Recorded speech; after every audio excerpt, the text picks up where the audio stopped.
네. 네. 시작한 거요? 네. 안녕하세요. 저희는 김종휘, 이현민, 최재호, 정민규고요.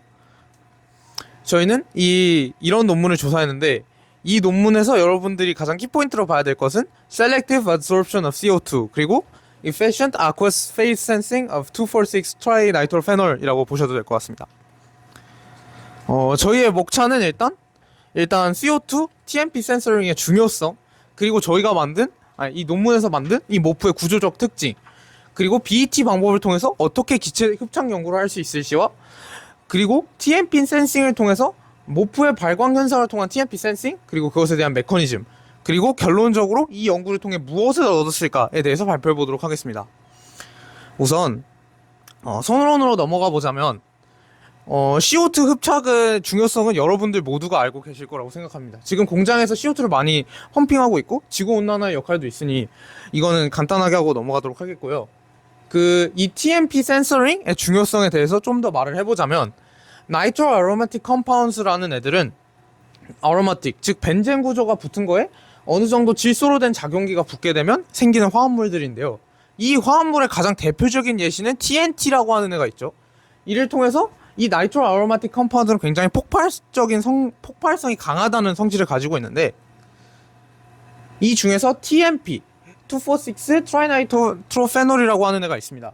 얘는 폭발성이 좀 많이 강한 애고 그리고 폭발성뿐만 아니라 굉장히 사용도가 많지만 굉장히 톡식하고 환경에 큰 영향을 주는 애입니다.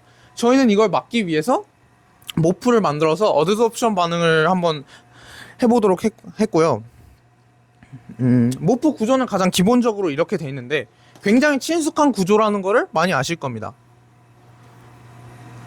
이렇게 GN 두 개가 붙어 있고요.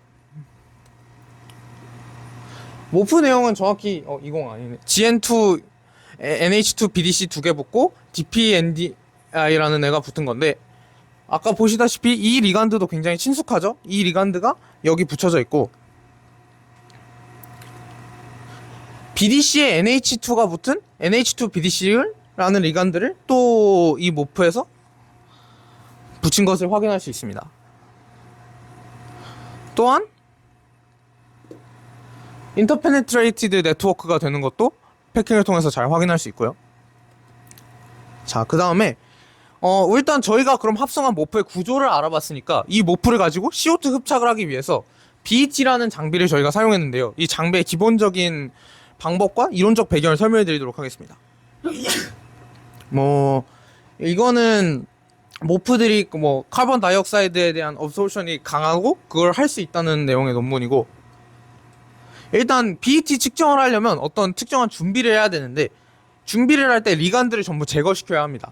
이때 이런 반응을 거치는데 아까 보셨듯이 이건 XRD 피크고 B에서 C 과정을 거쳐요. 그런데 잘 생각해보면 B에서 C 과정을 거쳤을 때 피크의 변화가 없는 것을 확인할 수 있습니다. 즉 리간드 제거를 해도 크리스탈 스트럭처나 아니면 포어 사이즈는 그대로 유지된다는 것을 보여주는 일종의 장치고요. 자, 측정에 대한 이론적인 배경으로 들어가 보자면 서피스 에리아의 종류는 저희는 크게 두 개를 생각해 보았습니다. 하나는 랑미어 서피스 에리아고 아까 코프 흡착할 때도 나왔었죠. 그리고 하나는 BET 서피스 에리아인데요. 랑미어 같은 경우는 기체들이 이거를 어떤 포어라고 하면 기체들이 단일층을 이루어서 흡착을 하는 구조로 이루어지게 되고 BET 같은 경우에는 다중층으로 흡착을 하는 구조로 되어 있게 됩니다. 그래서 따라서 서피스 에리아를 만약에 측정을 해본다면 BET 같은 경우는 한 표면에 많은 양의 분자들이 붙기 때문에 그 넣은 분자들의 양보다 랑미어보다 서피스 에리아가 확실히 줄어드는 것을 확인할 수 있겠죠. 그래서 저희가 만든 이 모프를 가지고 N2 업소션을 측정하게 되면 이건 여기서 BET 서피스 에리아와 랑미어 서피스 에리아를 확인할 수 있고요. 랑미어가 당연히 큰 것을 또 확인할 수 있습니다. 또한 BET는 이 개형에 따라서 이렇게 마이크로 포러스, 논 포러스 and weak absorption, 메소 포러스 이런 식으로 쭉쭉쭉 나뉘는데 아까 이 개형을 보시면 이게 non porous의 개형과 일치한다는 것을 볼 수 있습니다. 따라서 저희가 만든 이 모프는 N2에 대해서 non porous하다는 것도 확인할 수 있고요. 이제 그 다음은 이제 absorption 그리고 desorption이 어떻게 되는지 대충 이걸 시각화한 자료인데요. 이걸 보면 어떤 식으로 이 실험이 진행되고 있는지를 한눈에 볼 수 있죠. 네, 그리고 그 다음엔 이제 이 CO2에 대한 absorption입니다. 아까 앞에서 종이가 보여드린 게 H2 absorption인데 이거와 비교한 이유는 그러니까 CO2 absorption에 또 선택적으로 잘 흡착이 된다를 보여주고요. 여기서 BET와 랑뮤어가 각각 이렇게 나왔고 이걸 확인할 수 있고요. 그리고 그 다음에 찍은 게 이제 모프 1 다음에 찍은 게 이게 모프 BDC라고 하는 것인데 이 둘의 차이가 뭐냐면 그 사용한 리간드가 다릅니다. 먼저 그 모프 1 같은 경우는 NH2BDC와 DPNDI를 사용했고 그냥 모프 BDC의 경우에는 그냥 BDC입니다. 그러니까 리간드 자리에 BDC가 있는 것인데 이 두 개가 이 리간드 때문에 큰 차이가 일어납니다. 이걸 이제 좀 더 계산학 그러니까 분석화학적으로 좀 더 설명을 해드리자면 이게 이제 흡착열이라 하는 건데 기체 표면이 있을 때 고체 표현이 있을 때 기체가 붙어서 생기는 열입니다. 이게 이제 모프 1에서 생기는 열이고 이 모프 BDC에서 생기는 열인데 이에 비해서 더 많이 작아졌죠. 즉 이 CO2를 더 많이 흡착할 수 없게 된 겁니다. 그 이유가 이제 이걸 통해 설명하는 게 이 리간드 때문이다 라고 하는 것이고요. 그래서 이거에 대한 해석은 다음과 같습니다. NH2 작용기가 CO2와의 결합 에너지를 크게 증가시켜서 높은 선택적 흡착을 가능하게 한다. 이게 이제 사실상 이 논문에서 가장 중요한 것이라고 저는 생각하고요. 그리고 이제 등장하는 게 이 수식인데 이 수식을 정확하게 모르셔도 됩니다. 저도 정확히 알고 있지 않고 이 수식을 이 BET란 장비에서 사용했다는 것만 알고 넘어가시면 될 것 같습니다. 그래서 이제 어떻게 사용되는지에 대해서 설명을 드리자면 아까 찍은 그 모프 1의 CO2 흡착에서 이제 여기 이렇게 나와 있는 것이 그 논문에서 제공한 그 정보인데 여기서 이제 B, Y0 그리고 T를 주었습니다. 이게 각각 무엇을 의미하냐? 먼저 B가 크면 기체와 결합이 강하다는 것입니다. 그리고 T가 작으면 표면의 비균절성이 크다. 그래서 방금 여기서 나온 B와 Y0 그리고 T 값을 바탕으로 이렇게 해석을 해보자면 이렇게 CO2가 강하게 결합할 수 있고 표면이 비균질하고 최대 흡착 용량이 이거와 같다라는 걸 알 수 있고요. 그래서 이거를 말씀드린 이유는 이 논문에서 이 BET 자료와 함께 제공했는데 이게 어떻게 쓰이는지 저 궁금해서 제가 찾아본 거고 그리고 이제 아까와 마찬가지로 이제 모프 1에서도 이렇게 나오고 이제 그렇게 해서 CO2뿐만 아니라 다른 N2 그리고 아르곤 그리고 H2에 대해서도 해봤는데 보시는 것처럼 흡착이 잘 안 되고 있죠. 즉 선택적 흡착이 되고 있다는 것입니다. 그래서 CO2에 대해서 선택적 흡착이 잘 된다까지가 이제 BET 분석이 되겠습니다. 네, 그 다음으로는 이제 CO2 흡착 넘어가고 이제 그 다음에 니트로 아로마틱 컴파운드의 이제 센싱에 대해서 설명을 드리겠습니다. 우선 이게 합성된 모프 같은 경우에는 이제 보시는 사진과 같이 푸른빛에 이제 빛을 내는 걸 볼 수 있습니다. 이런 빛을 내는 조건 같은 경우에는 330 나노미터 빛이 여기 될 때 약 430 나노미터 파장빛을 방출하는 특징 때문에 그런 푸른빛을 내는 건데요. 이런 푸른빛이 다른 뭐 니트로 아로마틱 컴파운드를 넣었을 때 어떻게 변하는가를 확인해 보면 네, 이런 식으로 됩니다. 잠시만요. 이런 식으로 됩니다. 여기 보이는 그래프 같은 경우에는 각 넣은 니트로 아로마틱 컴파운드에 대해서 그 소각도가 어떻게 되냐, 그 소각률을 보여주는 건데요.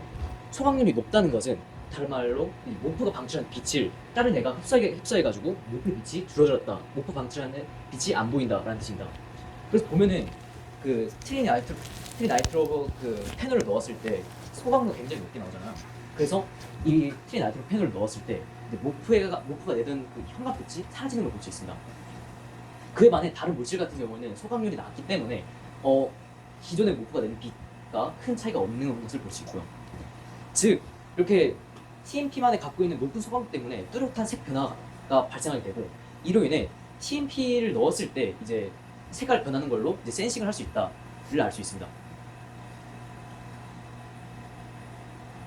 그리고 다음으로는 이제 첨가한 TMP 농도에 따라서 이 모프가 방출하는 형광의 인텐시티가 어떻게 변하냐를 보여주고 있는 건데요.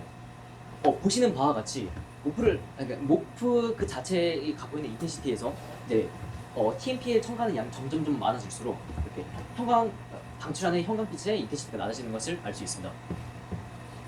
그러면은 이 TMP를 넣었을 때 TMP 소감도 때문에 이제 형광빛이 줄어드는 걸 알 수 있는데 이게 얼마나 센싱이 잘 되는지를 이제 확인해 봐야겠죠. 그래서 여기서 이 센싱이 얼마나 잘 되는지를 확인하기 위해 사용한 방법이 있는데 그게 바로 이제 스턴 볼머 스턴 볼머 소감 상수를 구해가지고 이제 그걸 비교했습니다. 여기가 보이는 같은 경우에는 스턴 볼머 이제 그 방정식인데요. 여기서 보이는 이제 방정식에서 왼쪽에 있는 것은 이제 형광빛의 인텐시티를 나타내는 겁니다. I0로 나타내는 건 초기 값이고 이제 그냥 I로 나와 있는 건 이후 값이죠. 그래서 여기서 보이는 KSB라고 나와 있는 게 소강 상수이고요. 그다음에 여기 보이는 Q가 이제 소강을 하는 그 분자의 이제 농도입니다.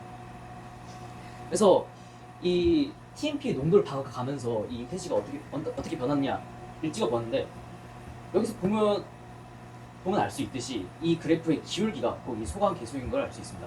그래서 이를 통해 구해낸 소강 계수가 이제 7.3 곱하기 C의 4승 정도라고 이제 구해냈는데 이게 얼마나 높은 값이냐를 이제 다른 모프에서 이제 KSB가 얼마나 높았는지를 비교해 봄으로써 이제 비교할 수 있습니다. 다른 모프가 뭐 2.1 곱하기 7의 4승 요쯤에서 머무는데 반면 저희 논문에서 나왔던 이제 모프 같은 경우 7.30 곱하기 10의 4승 정도로 굉장히 높은 값을 보이는 걸 알 수 있는데요. 즉, 보고됐던 다른 모프들과 비교해 봤을 때 높은 KSB 값을 가졌기 때문에 초량의 TMP도 검출할 수 있다라는 뜻으로 해석될 수 있습니다. 그래서 여기서 왜 TMP만 이렇게 센싱이 잘 되는가에 대해서 메커니즘을 이제 논문에 제시를 하는데 크게 두 가지 메커니즘을 제시했습니다. 그래서 첫 번째로 소개해드릴 건 이제 PET라는 방식인데요. 이 PET라는 방식은 소강 물질 넣었을 때 왜 형광빛이 줄어드냐 이거에 대해서 설명하는 건데 원래 같았으면은 형광빛이 이렇게 그 전자가 들뜬 상태에서 내려올 때 눈앞에빛이 내려야 되는데 바로 룸에서 홈으로 내려오는 게 아니라 옆에 있는 그러니까 소강 물질의 룸으로 전자가 이동하게 되면서 이제 형광빛이 그대로 나오지 않는 그 현상을 이제 PET라고 부르는 겁니다. 이런 PET가 잘 일어난 조건은 결국에는 이제 소강도의 루모 에너지가 낮았을 때 잘 많이 일어나는데요. 그래서 각 이제 물질들의 이제 룸값을 비교해봤을 때도 이제 TMP가 룸값이 제일 낮은 것을 확인할 수 있습니다. 이를 통해서 TMP가 잘 이런 이유 때문에 TMP가 소강이 잘 될 거라고 예상할 수 있고, 다른 메커니즘으로는 이제 FRET라는 방식입니다. 이거는 뭐냐? 아까 설계했던 PET 방식의 경우 전자가 직접 다른 소강 물질을 룸으로 넘어가기 때문에 이제 소강이 되는 건데 이와 같은 경우 발광 물질이 이렇게 빛을 냈을 때 이 발광 물질이 내뿜는 빛이랑 소강 물질이 흡수하는 빛의 에너지가 이렇게 비슷하게 되면은 그 발광한 형광 빛을 소강 물질이 흡수해버리게 됩니다. 그래서 이걸 다르게 말하면은 결국에는 이 형광 물질 내뿜는 빛의 파장대랑 이제 흡수하는 소강 물질의 소강 빛의 파장대가 겹쳐야지만 이런 FRET가 일어난다는 걸 확인할 수 있는데 이를 확인하기 위해서 이제 모프랑 다른 이제 니트로 아로마틱 컴파운드에 대해서 이제 흡수 파장대랑 이제 방출하는 파장대 이를 그래프를 나타내는 것입니다. 이를 통해 알 수 있는 것은 다른 물질에서는 보이지 않는데 이제 유독 모프랑 이제 TMP만 이렇게 겹치는 부분이 존재하는 걸 알 수 있습니다. 이런 겹치는 부분이 존재하기 때문에 TMP만 FRET가 가능할 것이라고 예상할 수 있고 이러한 이유 때문에 TMP가 모프에서 소감 효과를 잘 본다. 그래서 잘 센싱 된다라고 알 수 있습니다. 그 다음으로 네. 다음은 이제 이런 성질을 가지는 모프원의 합성 방법인데요. 논문에서는 솔버썸을 신테시스를 사용하였고 이렇게 징크를 넣어준 다음에 이 링간드랑 용매를 이제 혼합해 가지고 스터링 해준 다음에 80도씨에서 3일간 가열하여서 모프 1을 얻었음을 알 수 있습니다. 네, 결론적으로 이 논문에서의 연구는 모프 1을 통해 대기 중에 CO2를 흡착하고 물에서 유해물질인 TMP를 검출하는 두 가지 환경 오염을 동시에 해결할 수 있는 기능을 가진 모프를 합성하였고요. 이런 기능을 가진다는 것을 계산화학적으로 분석하였습니다. 즉, 이 연구는 이제 환경 오염을 정화하는데 도움을 줄 수 있는 모프라고 할 수 있습니다. 하지만 이것을 실제로 적용하기에는 아직 한계점들이 남아 있는데요. 먼저 합성 과정이 비효율적이라는 점과 수율이 이제 논문상에서 이제 71%로 나와 있었는데 이게 실제로 대량 생산이라든가 이 랩 밖에서 하게 되면은 더 낮게 나올 것으로 예측이 됩니다. 또한 안전성도 아직 검증되지 않았는데요. 이것을 이제 생태계에 실제로 적용하기 위해서는 이걸 먼저 생태계에 미치는 영향과 인체에 미치는 영향 등을 충분히 고려한 다음에 적용될 수 있어야 할 것으로 보입니다. 네, 이상으로 발표를 마치겠습니다.